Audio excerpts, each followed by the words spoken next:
बोलिए। सर, जिस तरह से पश्चिम बंगाल में चुनाव के बाद हिंसा बढ़ गया, लगभग 5 से ज़्यादा लोगों की मौत हुई है। वहीं जेपी नड्डा जो बीजेपी के अध्यक्ष हैं वो वहाँ पे जा रहे हैं और वहीं केंद्र सरकार ने ममता सरकार से मुझे लगता है अब तक वहाँ सेंट्रल पुलिस फोर्स का कंट्रोल है। अब तक वहाँ किसी की सरकार स्थापन नहीं हुई है। कल ही ममता जी ने वहाँ अपना रिजिग्नेशन दिया है और कल वो शपथ लेगी, नई सरकार बनेगी। अब तो पूरा नियंत्रण आज भी चुनाव आयोग और सेंट्रल जो फोर्स भेजा था लाखों की संख्या में, उनके हाथ में ही लॉ एंड ऑर्डर है।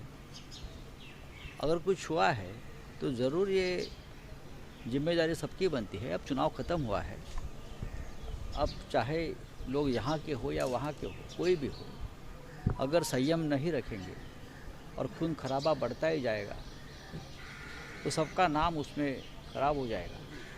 अब लोगों ने ममता जी और उनके पार्टी को भारी बहुमत से जिता कर दिया है, तो सबसे ज़्यादा ये पहली जिम्मेदारी तृणमूल कांग्रेस के नेताओं की बनेगी कि लोगों को शांत करें, लेकिन ताली एक हाथ से भी नहीं बजती। सर, वहीं जिस तरह से बात करें, बीजेपी के नेता हैं दिल्ली से परवेज साहिब सिंह, वो कहते हैं कि जिस तरह से हिंसा हो रही है, वहाँ के नेता, वहाँ के विधायक, यहाँ के वहाँ के मुख्यमंत्री ना भूले कि यहाँ उनको भी ठीक है। अब अगर इसी प्रकार की भाषा का इस्तेमाल दोनों तरफ से होगा, सेंट्रल की तरफ से और राज्य की तरफ से, तो लॉ एंड ऑर्डर की बात कौन किससे करेगा? शांति का अपील कौन करेगा? सेंट्रल गवर्नमेंट ये सबसे बड़ी एक हमारी बॉडी है। तो सबसे पहले प्रधानमंत्री हो, देश के गृह मंत्री हो, अब नड्डा जी वहाँ गए हैं, आप बड़े लोग हैं, आपकी जिम्मेदारी है कि आपके लोगों को शांत करें। पश्चिम बंगाल का इतिहास राजनीतिक हमेशा इस तरह से राजनीतिक हिंसा का रहा है। उसमें से कोई भी पार्टी अछूत नहीं है, ये सबको मालूम है।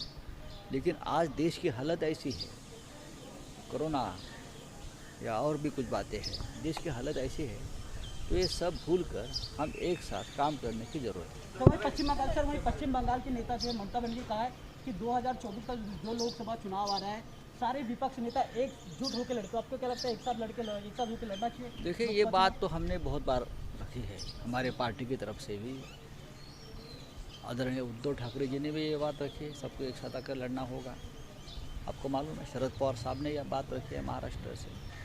अब ममता जी के इस चुनाव के बाद जिस तरह का उनको निर्णय मिला है पश्चिम बंगाल की जनता से, मुझे लगता है कि उसका आदर जो है करना चाहिए। और पूरा देश की भावना है जो बंगाल में उमटी है, पूरी देश की भावना है ये। जिस तरह से पूरा केंद्र सरकार, पूरी बीजेपी, पूरी सत्ता, पूरा पैसा, पूरी सेंट्रल एजेंसी वहाँ लगी थी ममता को हराने में, तो वो सबको धुन में मिलाकर ममता जी अगर जीती है तो मैं मानता हूँ ये देश के मन की बात पश्चिम बंगाल की भूमि से सामने आई है। तो ये एक जनादेश भी है, एक आदेश भी है कि सभी जो बीजेपी विरोधी है उनका कोई फ्रंट बने अच्छा, और 2024 के चुनाव में हम एक साथ चुनाव लड़े। लेकिन अब उसके लिए अब उसका नेतृत्व कौन करता है वो देखना पड़ेगा। दिल्ली में बैठकर कौन समय दे पाता है ये सब कामों के लिए, ये भी देखना पड़ेगा। बोला पश्चिम बंगालमध्ये हिंसाचार सुरू असल्याच्या बातम्या फार दुःखद आहेत, चिंताजनक आहेत। खरं म्हणजे पश्चिम बंगालच्या जनतेनं ममता बॅनर्जी यांना जोरदार बहुमत प्राप्त करून दिलं आहे। म्हणजे पश्चिम बंगालचा जो निर्णय आहे हा एक ऐतिहासिक आणि क्रांतिकारक निर्णय आहे लोकांनी दिलेला। ही देशाच्या मनातली भावना तिकडे उमटलेली आहे। असं असताना आता दोन्ही बाजूनी संयम राखणं गरजेचं आहे। विशेषतः जो पक्ष सत्तेवर असतो हे त्यांचं काम असतं। मग तसं पाहिलं तर केंद्रात भाजपची सत्ता आहे आणि पश्चिम बंगालमध्ये ममता बॅनर्जी यांच्या पक्षाची सत्ता आहे। त्याच्यामुळे दोघांनाही संयमानं काम घ्यावं लागेल। पण दुर्दैवानं पश्चिम बंगालचा राजकीय इतिहास हा नेहमीच रक्तरंजित आणि हिंसाचारानं भरलेला आहे।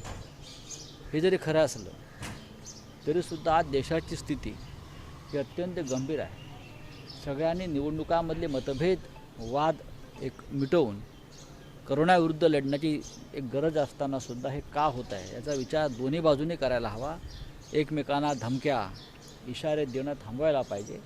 निवडणुका संपल्यावर हे सगळं वादळ जेव्हा संपतं तेव्हा नवीन पर्वाला सुरुवात होते.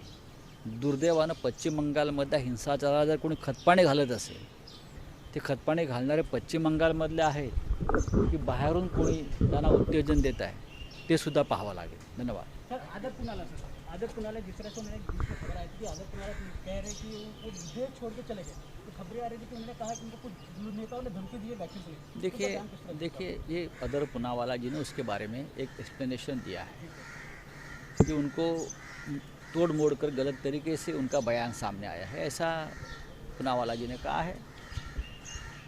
महाराष्ट्र में से तो उनको कोई इस प्रकार की धमकी नहीं दे सकता. मैं आपको बताना चाहता हूँ, कोई बड़ा नेता या बड़ी पार्टी, ये महाराष्ट्र की परंपरा नहीं है.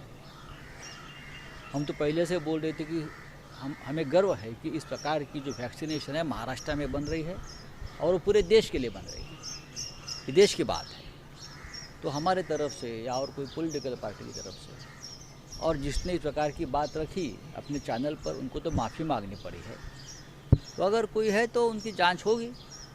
लॉ एंड ऑर्डर का सवाल अगर वैक्सीनेशन के बारे में कोई निर्माण करता है, पैदा करता है, तो ज़रूर हमारी सरकार उसकी जांच करेगी. सर क्या सुरक्षा प्रोवाइड करी जिस तरह से केंद्र उनको सुरक्षा प्रोवाइड की है? देखिए उनकी सुरक्षा करना ये सबकी जिम्मेदारी है, क्योंकि उनका काम है वो देश की जनता के लिए है, जनता की सुरक्षा के लिए है और राष्ट्र के लिए है. तो ऐसे व्यक्ति की सुरक्षा करना ही हमारा फर्ज है. बोला पहा की जर अशा प्रकारच्या धमक्यांसंदर्भात जर स्वतः अदर पूनावाला यांनी काही वक्तव्य केलं असेल तर ते गंभीर आहे. खरं म्हणजे महाराष्ट्रातून अशा प्रकारचं कोणीही त्यांना धमक्या देणार नाही. महाराष्ट्राची परंपराच नाही. किंबहुना महाराष्ट्राला सतत या गोष्टीचा गर्व राहिला की देशाची आरोग्यविषयक सुरक्षा निर्माण करणारे किंवा देशाला आरोग्यविषयक कवचकुंडल निर्माण करणारी जी लस आहे त्याची निर्मिती ही महाराष्ट्रात होते आहे देशासाठी. ही एक राष्ट्रभक्तीची भावना महाराष्ट्राच्या मनात कायम राहिली. त्याच्यामुळे महाराष्ट्रातले कोणतेही नेते राजकीय पक्ष जी आमची परंपराच नाही अशा प्रकारे धमक्या दहशत निर्माण करणं ही आमची परंपराच नाही. जर कोणी करत असेल केली असेल तर त्या संदर्भात केंद्र सरकारनं आणि राज्य सरकारनं दोघांनीही खोलवर तपास करावा एवढंच मी सांगू शकतो.